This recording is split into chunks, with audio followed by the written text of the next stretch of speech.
Good evening, नमस्कार, जय हिंद। प्यारे विद्यार्थियों, स्वागत है आपका ज्ञान की डिजिटल दुनिया एमएसएन इंस्टीट्यूट में, जहां पर हम रिवीजन कर रहे हैं। और रिवीजन का ये सेकंड वीडियो है लेसन 1 साइंस के रिवीजन का। क्लास 10th की रिवीजन ये चल रहे हैं। तो आइए हम शुरुआत करते हैं आज के सेशन में। हमें ज्यादा देर नहीं करना है, फटाफट से रिवीजन करना है। तो आइए देखते हैं पहला प्रश्न क्या है। पहला प्रश्न है, पाप ध्वनि से जलने वाली गैस कौन सी गैस है? आपको पता है, हाइड्रोजन H2। आप इसका पूरा नाम लिखेंगे हाइड्रोजन गैस। कौन सी गैस है? तो फर्स्ट का आंसर क्या हो जाएगा? हाइड्रोजन। कौन सी गैस है ये? हाइड्रोजन गैस है, जो पाप ध्वनि के साथ में जलती है। नेक्स्ट क्वेश्चन देखिए, हमारे शरीर के कोशिकीय स्तर पर भोजन का दहन क्या कहलाता है?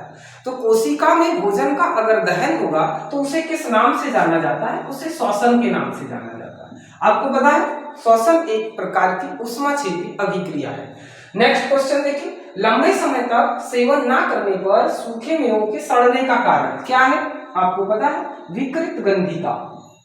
क्या कहते हैं इसे? विकृत गंधिता।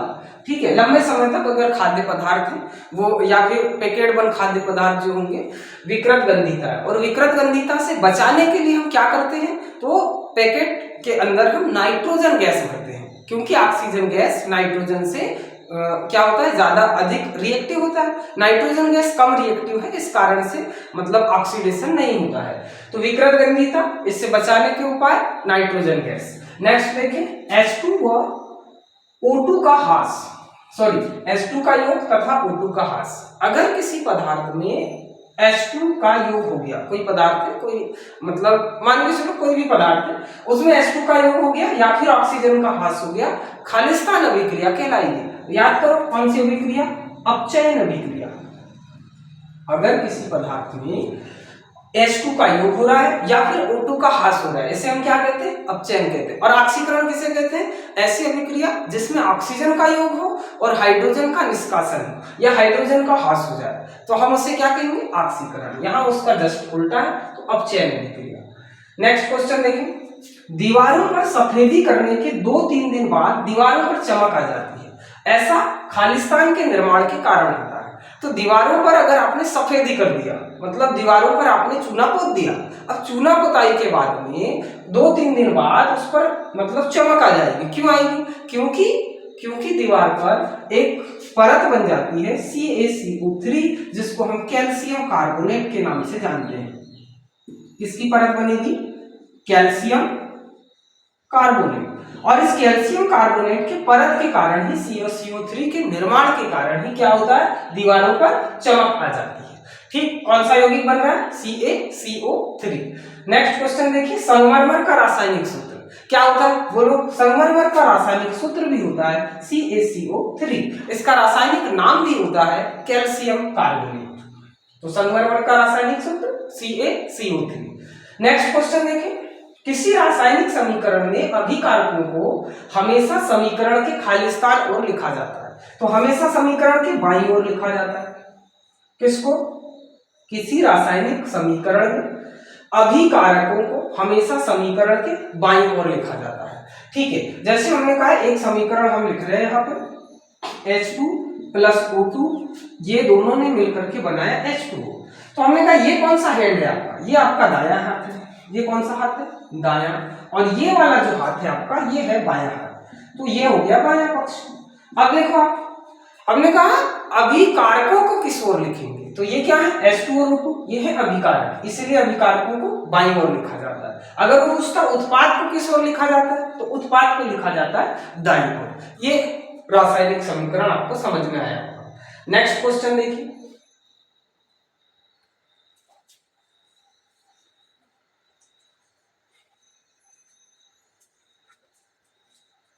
नेक्स्ट क्वेश्चन देखिए, आप बिना बुझे हुए चूने का सूत्र। देखिए, रासायनिक समीकरण में अभिकारक है तो बाईं ओर, अगर उत्पाद होता तो हम कहते हैं दाईं ओर लिखेंगे। नेक्स्ट देखिए, बिना बुझे हुए चूने का सूत्र।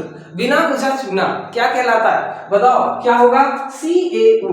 बिना बुझा चूना CaO, कैल्शियम ऑक्साइड। हम इसका रासायनिक नाम क्या है? Calcium oxide. और बिना बुझे चूने का, अच्छा, बुझे हुए चूने का क्या होता है? बुझे हुए चूने का होता है CaOH2। ये होता है बुझे हुए चूने का। इसका नाम क्या है? Calcium hydroxide. और इसका नाम क्या है? Calcium oxide. नेक्स्ट क्वेश्चन देखिए, वे अभिक्रियाएं जिसमें ऊष्मा का अवशोषण होता है, ऐसी अभिक्रियाएं जिसमें ऊष्मा अवशोषित होती है क्या कहलाती है? कल भी बताए थे, ऊष्मा शोषी। कौन सी अभिक्रिया? ऊष्मा शोषी अभिक्रिया। ठीक। और वे अभिक्रियाएं जिसमें अभिकारकों के बीच आयनों का आदान प्रदान। अरे सुनो, आयन अगर उछल कूद कर रहे हो तो ऐसी कौन सी अभिक्रिया होंगी? वे अभिक्रियाएं कहलाएंगी कौन सी अभिक्रिया? द्विविस्थापन अभिक्रिया। द्विविस्थापन, आयनों का उछल कूद करना। जैसे हमने आपसे कहा था कि आपके पास में दो अभिकारक हैं, जैसे HCl है आपके पास में और साथ में NaOH है। अब यहाँ पे देखें, H प्लस है, Cl माइनस है, वैसे Na प्लस है और OH माइनस है। अब ये क्या होगा?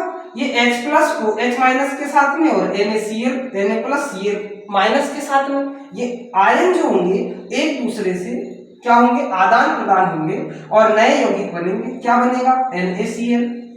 और साथ में क्या बनेगा? ये H और ये OH क्या बन गया? H2। तो यह जो अभिक्रिया आपको दिखाई दे रही है इसको हम कहते हैं द्विविस्थापन अभिक्रिया। द्विविस्थापन का मतलब यहाँ पे दो जो आयन होंगे दोनों विस्थापित हो गए। ये उछल के इधर आया, ये कूद के इधर गया। हमारे भाषा में उछल कूद रिएक्शन। बात समझ में आ गई होगी। नेक्स्ट क्वेश्चन देखिए, किसी रासायनिक अभिक्रिया का प्रतीकात्मक निरूपण क्या कहलाएगा? तो कोई भी रासायनिक अभिक्रिया है, हमने कहा HCl है, NaOH के साथ में मिलकर के ये बना लिया, तो ये प्रतीकात्मक जो निरूपण है इसी को क्या कहेंगे? इसी को कहेंगे रासायनिक समीकरण। क्या कहेंगे बोलो? रासायनिक समीकरण। तो ये हो गया आपका रासायनिक समीकरण। नेक्स्ट क्वेश्चन, रासायनिक अभिक्रिया के फलस्वरूप, हाँ यहां पे देखिए क्वेश्चन नंबर 12, किसी रासायनिक प्रतीकात्मक निरूपण क्या कहलाएगा? तो इसको हम कहेंगे रासायनिक समीकरण। ठीक है। नेक्स्ट देखिए, रासायनिक अभिक्रिया के फलस्वरूप बनने वाले पदार्थों को क्या कहते हैं? उत्पाद कहते हैं। अरे उत्पाद नहीं, उत्पाद। क्या कहेंगे? उत्पाद। ऐसे कोई भी पदार्थ जो रासायनिक अभिक्रिया के बाद में बनते हैं उन पदार्थों को हम उत्पाद कहते हैं।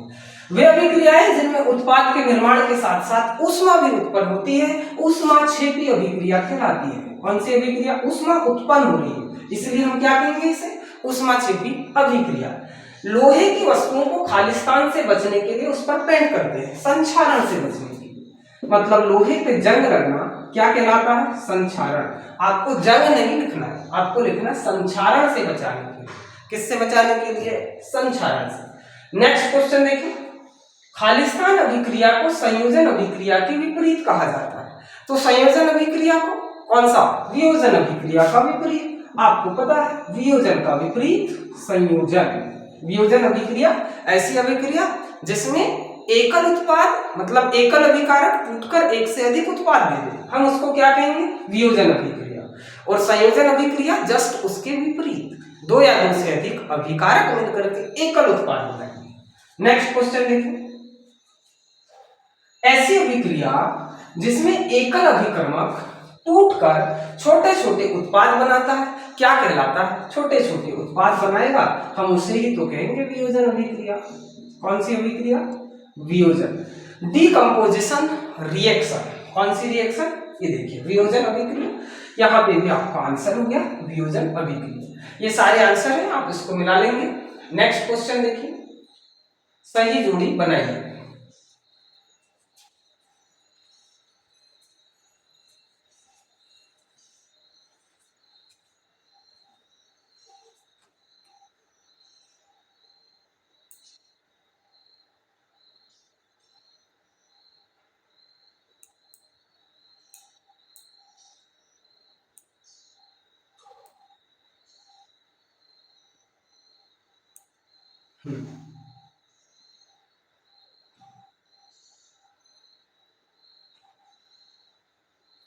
सही जोड़ी बनाइए। लोहे पर जंग लगना, लोहे पर जंग लगना, साग सब्जियों का विघटित होकर कंपोस्ट बनना, संतुलित रासायनिक समीकरण, चूने का पत्थर, ऑक्सीजन का योग, मीथेन का दहन, लोहे की कील एवं कॉपर सल्फेट विलयन के बीच अभिक्रिया अविलेय लवण का निर्माण।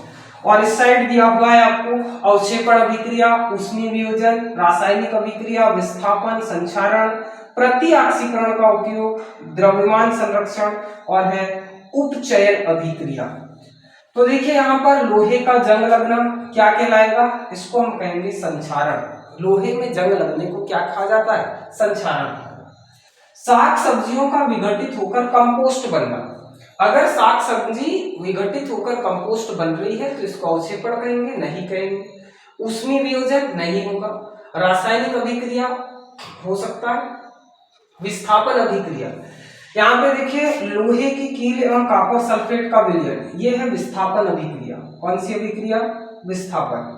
तो ये याद रखें, 7वें का क्या हो गया, सी हो गया। ठीक, नेक्स्ट क्वेश्चन देखिए, चूने के पत्थर का वियोजन। चूने का पत्थर है, कैल्शियम ऑक्साइड है, ये जल में क्या हो गया, वियोजित हो गया, मतलब क्या बना लिया उसने। नेक्स्ट देखो, मीथेन का दहन ऊष्मीय वियोजन कहलाएगा। मीथेन का दहन, अविलेय लवण का निर्माण, इसको हम कहते हैं अविलेय लवण का निर्माण अगर हो रहा है तो इसको कहा जाएगा अवक्षेपण अभिक्रिया। ठीक है, अगला देखिए संतुलित रासायनिक समीकरण क्या होगा, द्रव्यमान संरक्षण का नियम। तो तीसरे का हो गया आपका जी, द्रव्यमान संरक्षण का नियम। और क्या बच गया, ऑक्सीजन का योग। ऑक्सीजन का अगर कहीं योग हो गया तो हम उसे कहते हैं उपचयन अभिक्रिया। तो एक जो क्वेश्चन बच गया था अपना, क्वेश्चन नंबर 2, साग सब्जियों का विघटित होकर कंपोस्ट बनना, यह है प्रति ऑक्सीकरण का उपयोग। ऑक्सीकरण नहीं, प्रति ऑक्सीकरण। फिर से देखिए, लोहे पर जंग लगना संक्षारण, साग सब्जियों का विघटित होकर कंपोस्ट बनना प्रति ऑक्सीकरण, संतुलित रासायनिक समीकरण, ये हो गया आपका द्रव्यमान संरक्षण का नियम, चूने के पत्थर का वियोजन, ये बच गया आपका चूने के पत्थर का वियोजन। तो चूने का पत्थर का वियोजन, विस्थापन अभिक्रिया, मीथेन का दहन ऊष्मीय वियोजन, लोहे की कील एवं कॉपर सल्फेट विलयन की अभिक्रिया, ये रासायनिक अभिक्रिया होगी। ओ सॉरी, ये नहीं, ये हो गया विस्थापन अभिक्रिया। ठीक है, लोहे की कील एवं विलयन के बीच अभिक्रिया, ये क्या हो गई, विस्थापन। और चूने के पत्थर का वियोजन, ये एक रासायनिक अभिक्रिया है। ठीक, तो इस प्रकार से आप बनाएंगे, क्योंकि ज्यादा लंबा हो गया, यहाँ पे आपको स्पष्ट दिखाई नहीं दे रहा होगा, फिर भी ध्यान से देखें, एक बार और बता देते हैं।